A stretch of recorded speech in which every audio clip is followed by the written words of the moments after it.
I'm Kristin Omdahl and welcome back to my studio. In this series of videos, I'm going to show you how to make this beautiful triangular shawl. It's one of the projects from my new book, Motif Magic, the Meri Crochet Shawl. There is something so hypnotic to me about square motifs turned on the diagonal to create a diamond formation fabric.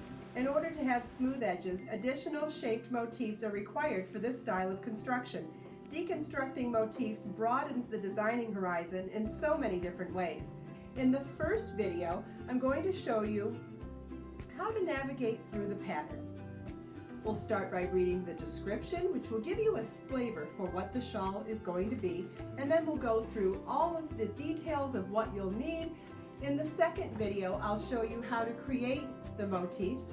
In the third video, I'll show you how to join the motifs to the other motifs. And in the final video, I'll show you how to block this beautiful shawl in Wrapture All Natural Delicate Wash.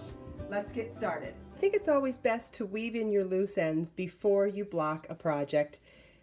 Gives them the ability to find their place in and around the nooks and crannies of the project before you start agitating with water. Once you wash something, the ends have the ability to fray, and then it's a little harder to get them into the needle. So what you want to do is thread your yarn onto a yarn needle. Any kind of a wide-eye needle works great, and you want to weave it back and forth through the fabric of the crochet stitches in multiple directions.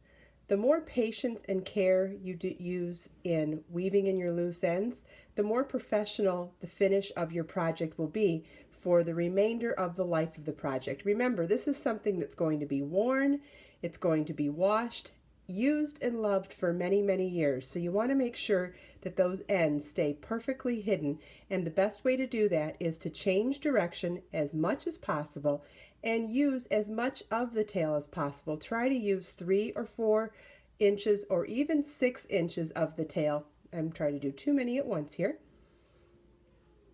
And I probably could have used a little bit smaller of a needle for this particular yarn.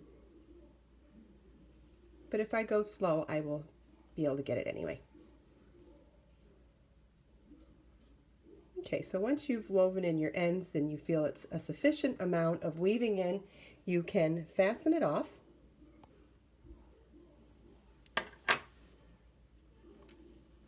And now we're ready to block. For a full-size project, you're going to want to use a teaspoon of Wrapture All Natural Delicate Wash, but because we're just doing a small swatch, I'm just going to use a drop of it and add some room temperature water to the bowl. We're going to submerge our fabric and let it sit there until the water is absorbed throughout the fibers. Bamboo actually soaks up the water pretty quickly, so we're going to let it sit for about 10 minutes. Depending on the type of fiber you use, you may need to let it sit in the water a little bit longer. When your project is done soaking, you want to pull it out of the water and press as much water out of the fabric as possible without wringing. If you end up wringing your project, you run the risk of distorting the stitches and possibly even damaging the yarn. So you don't want to do that. You want to press the water out as much as possible. And then one of the tips that I like to use to really get as much moisture out as possible, any amount of moisture you can get out of it now will speed up the drying process. So I like to roll it up in a towel and put a lot of pressure on the towel. You can stand on this, you can push on it as hard as you can. Any amount of pressure will really help to press that water out of the yarn and into the dry towel. Next, we're going to lay it out onto a blocking board. And again, if you were making a large shawl, you would definitely need more blocking mats in this, but one will be sufficient for this demonstration. And then we'll take some of our T-pins and start blocking this. Let's see, let's get it to the corner here. And I like working in midpoints. And what I mean by that is starting at the edges and the center, like that. And if you're putting tension left to right, you also want to make sure you're doing even tension top to bottom. If you stretch too much in one direction, there won't be enough give to stretch equally in the other direction. So now we're going to come to the midpoints. And what I mean by midpoints is the point halfway between the last two pins. And we'll do that across the top as well.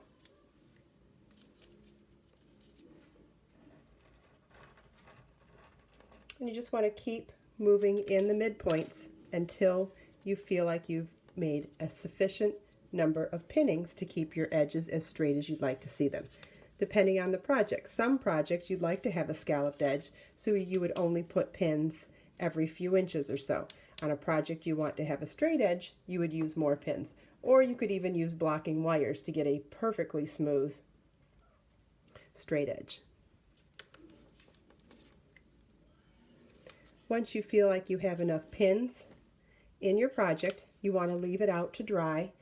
The best way to get it to dry quickly is to make sure you have circulating air, whether you can put it under a ceiling fan, or if you can put it in front of an oscillating floor fan.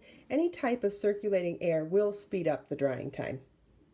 As you wear and launder the shawl, you may have to block it again and or just shape it to dry. You may not always need to pin it every time, but after every washing, it is a good idea to lay it flat to dry and shape it as needed and or add pins as needed.